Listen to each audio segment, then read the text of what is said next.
Put on headphones and sit in a quiet place. Let's start our story.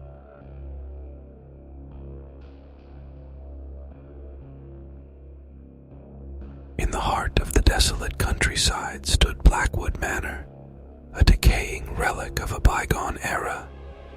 Its crumbling walls, overgrown with ivy and moss, cast eerie shadows under the pale moonlight. The locals whispered of the sinister history that had shrouded the mansion for centuries, warning all who dared approach it after dark. But for Emily, a young and adventurous writer seeking inspiration for her next novel, these stories were nothing more than tales to be scoffed at. One crisp autumn evening, Emily packed her essentials and set out for Blackwood Manor. Her heart raced with excitement as she navigated the winding forest path that led to the ominous structure. The full moon hung low in the sky, casting an ethereal glow upon the estate. When she finally arrived, her breath caught in her throat at the sight of the imposing mansion. The air grew icy as Emily approached the entrance, where the massive oak doors creaked open, seemingly of their own accord. Her flashlight flickered, casting eerie, shifting shadows on the dilapidated walls.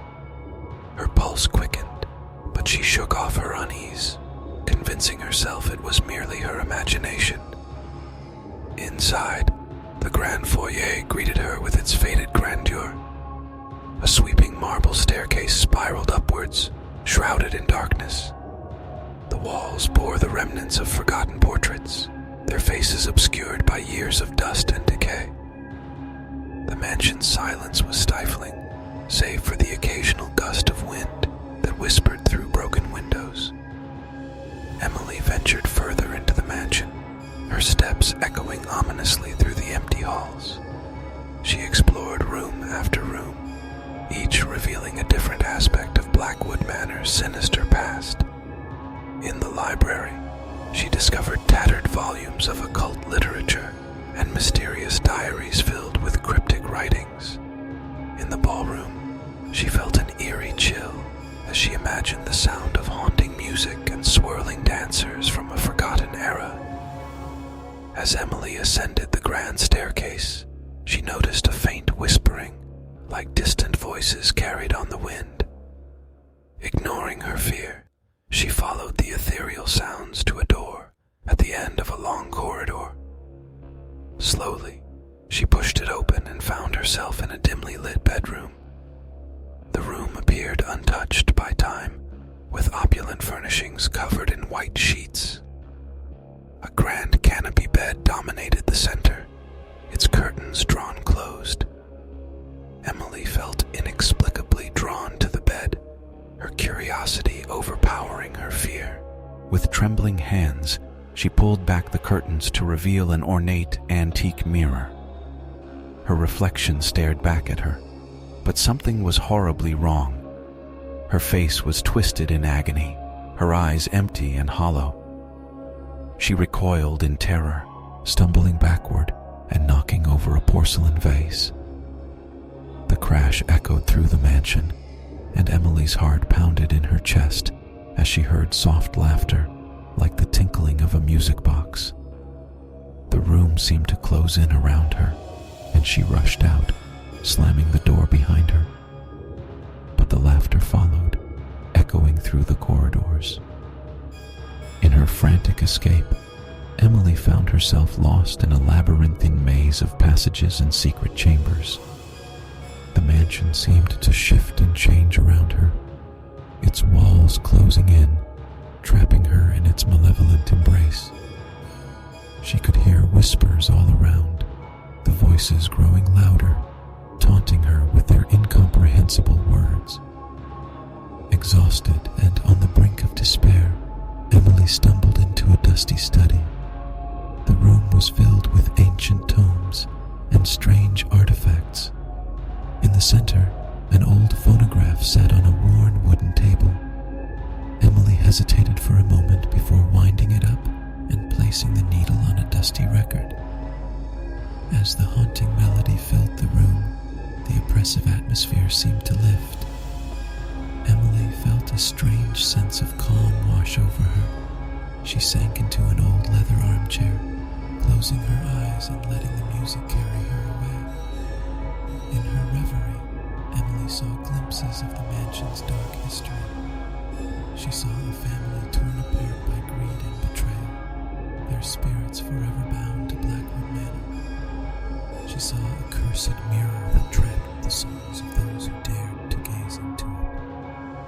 And she saw a lonely ghost, a young girl, trapped in a world of eternal darkness.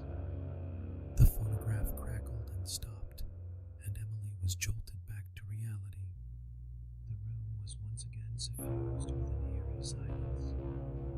She knew that the mansion's malevolent forces were still at work, but she also knew that she had to confront them. With newfound determination, Emily retraced her steps through the winding passages, and finally found herself back in the bedroom with the cursed mirror. She approached it, her heart pounding in her chest. As she looked into the glass, she saw a twisted reflection of its own. This time, it spoke to her.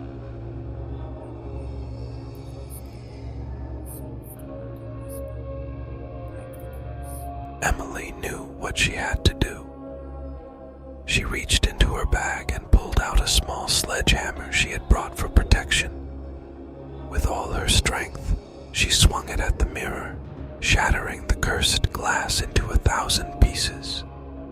As the mirror shattered, a blinding light engulfed the room, and Emily felt a rush of cold air. When the light finally faded, she found herself standing in the midst of a beautiful garden bathed in moonlight. The mansion had vanished, leaving only the garden in its place. In the center of the garden stood the young girl from her visions, her face no longer twisted in agony, but filled with gratitude. She smiled at Emily, and her form began to fade, dissipating like mist in the morning sun. "Thank you," the ghost whispered one last time before disappearing completely. With the curse broken, Emily knew she had freed the spirits that had been trapped in Blackwood Manor for centuries. As she walked through the garden, she felt a sense of peace and closure wash over her. The mansion, once a place of darkness and despair, had been transformed into a place of beauty and serenity. Emily returned to her writing, inspired by her harrowing experience at Blackwood Manor. She knew that her next novel would be a tale of redemption and the power of courage in the face of darkness. And though the mansion had vanished, its memory would forever haunt her, a reminder of the night she had faced her deepest fears and emerged victorious.